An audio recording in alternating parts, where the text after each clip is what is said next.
రాష్ట్రంలో ఎన్టీఆర్ వైద్య సేవలు గత ప్రభుత్వ హయాంలో కన్నా మెరుగ్గా అమలు అవుతున్నాయని వైద్యారోగ్య శాఖ మంత్రి సత్యకుమార్ చెప్పారు. ఈ విషయంలో కొందరు నిరాధార ఆరోపణలు చేస్తున్నారని దుయ్యబట్టారు. అసెంబ్లీ ప్రశ్నోత్తరాల్లో గణాంకాలను సభ ముందు ఉంచారు. నిలిచిపోయిన ఆరోగ్యశ్రీ సేవలు, ఆరోగ్యశ్రీ రద్దు చేసి ప్రజలకు మరణ శాసనం రాసిన చంద్రబాబు అని కొన్ని పత్రికల్లో కొన్ని ఛానళ్లలో బురద జల్లే ప్రయత్నం చేస్తున్నారు అధ్యక్ష. ఆరోగ్యశ్రీ అనేది నిలిచిపోలేదు అధ్యక్ష. కూటమి ప్రభుత్వం అధికారంలోకి వచ్చిన తర్వాత దానికి ఎన్టీఆర్ వైద్య సేవ కూడా పేరు మార్చడం జరిగింది.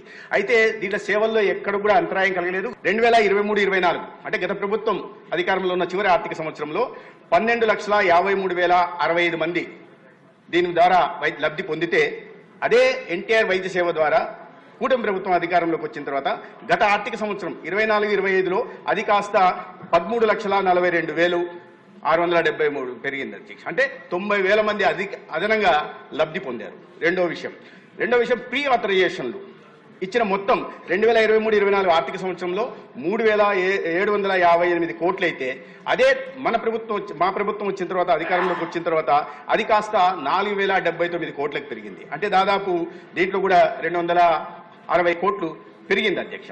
కాబట్టి ఆరోగ్య సేవలు నిలుస్తున్నాయి అని చేస్తున్న అసత్య ప్రచారంలో ఏమాత్రం నిజం లేదు.